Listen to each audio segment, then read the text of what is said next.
The ocean is incredibly diverse, including the deep sea, which is full of amazing creatures that can survive in high pressure. First of all, how do these fish even survive in the intense and extreme conditions at the bottom of the ocean and the pressure that comes along with it?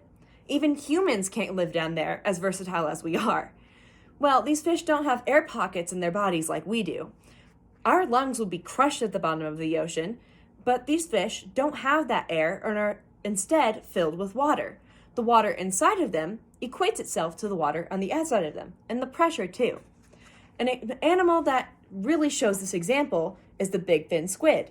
The big fin squid it doesn't have air pockets, and instead is full of liquid, and even though it needs air, it has very low accounts of it.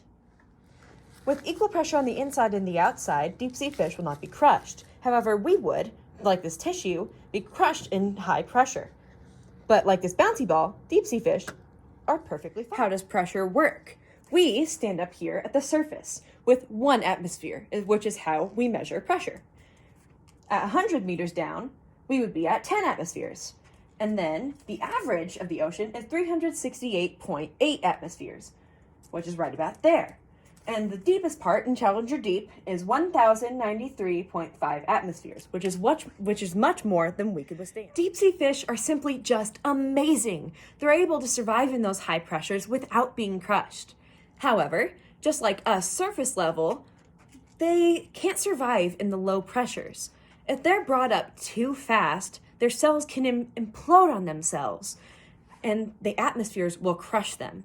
Just as we can't survive in the high pressure because we would be crushed with our lungs. A good example of this is the blobfish. Blobfish are famous for their dopey, blobby look, but that's not how they actually look. This is after they've been brought up too fast without allowing their bodies to adjust to the atmospheres, and their cells implode on themselves, and the blobfish die, which is very sad. Blobfish actually look like this. They're normal-looking fish, and they survive in the deep sea. But when they're brought up, they look like this. So obviously, there's a big difference.